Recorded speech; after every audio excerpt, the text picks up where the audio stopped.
প্রিয় দর্শক, আসসালামু আলাইকুম। নেক্সাস মিডিয়া থেকে আরও স্বাগতম। আমি সাধারণত সপ্তাহে একটি ভিডিও আপলোড করি বা একটা ভিডিও তৈরি করি, কারণ আমি একজন প্রযুক্তিবিদ।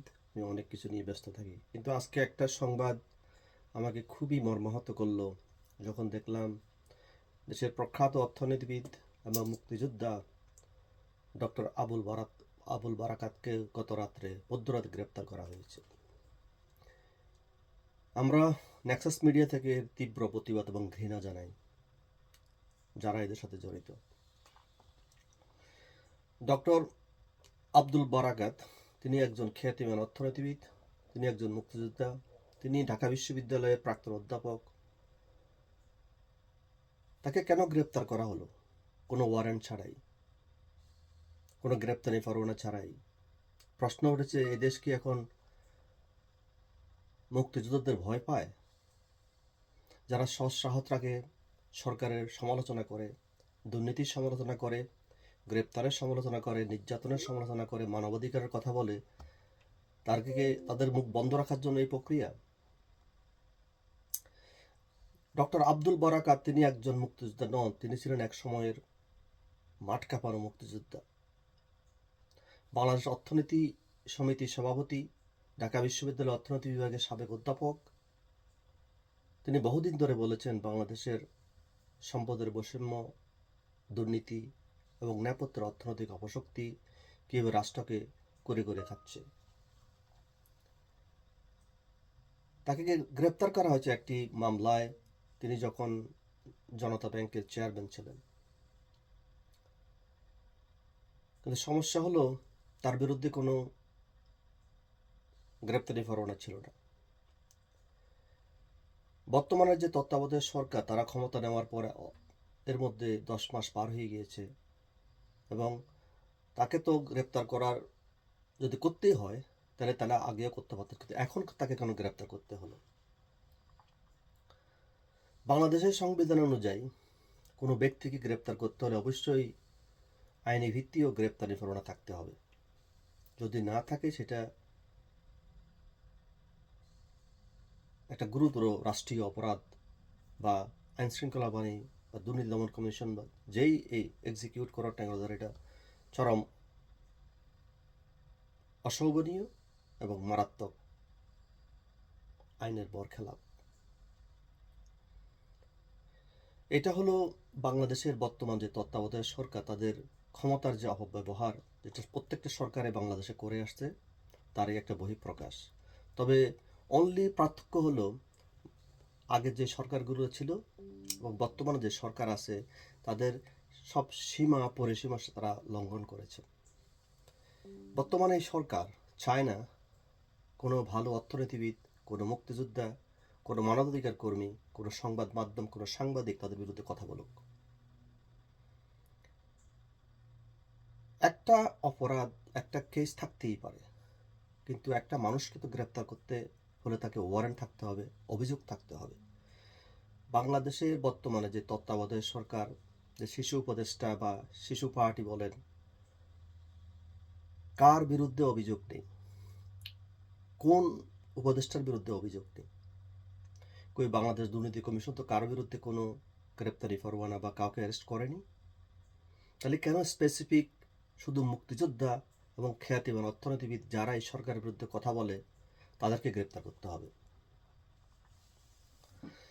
একজন মুক্তিযোদ্ধা, একজন খ্যাতিমান অর্থনীতিবিদ, যিনি তার বাড়িতে বসে চিকিৎসা নেন তার শারীরিক সমস্যার কারণে, যার জীবন যৌবন তিনি উৎসর্গ করেছেন বাংলাদেশের জন্য, তাকে কেন এমন অপমান করতে হবে? তাকে যদি এই অপমান সইতে হয়, তাহলে আপনারাই বুঝুন প্রিয় দর্শক, বাংলাদেশের সাধারণ মানুষের অবস্থা কি। আজ যিনি বা যে ব্যক্তি, সে যেই হোক, রাষ্ট্রের গঠনমূলক সমালোচনা করছেন, তাকেই রাষ্ট্র দমন করতে চাইছে, এটাই তার বহিঃপ্রকাশ। তবে আমরা এখানে স্পষ্ট লক্ষ্য করলাম, এই যে আক্রমণ, এই যে গ্রেপ্তার, এটা হলো মুক্ত চিন্তা বা মুক্ত চিন্তা ভিত্তিক মানুষ বা মিডিয়াকে শত্রু হিসেবে বিবেচনা করা বর্তমানে এই তত্ত্বাবধায়ক সরকারের।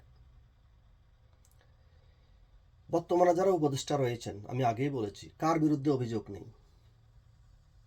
সবার বিরুদ্ধে দুর্নীতির অভিযোগ রয়েছে। এবং যে বর্তমানে যে ছায়া গভর্নমেন্ট, যাদের পিছনে রয়েছে জামাত এবং বিএনপি এবং এনসিপি, তাদের কোনো অপরাধ, এমন কোনো অপরাধ নাই বা এমন কোনো গৃহীত অপরাধ তারা করে নাই, কিন্তু তাদেরকে তো গ্রেপ্তার করা হয় নাই।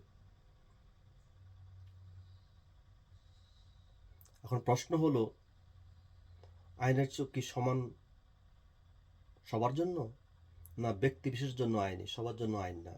যারা ক্ষমতায় থাকে বা যারা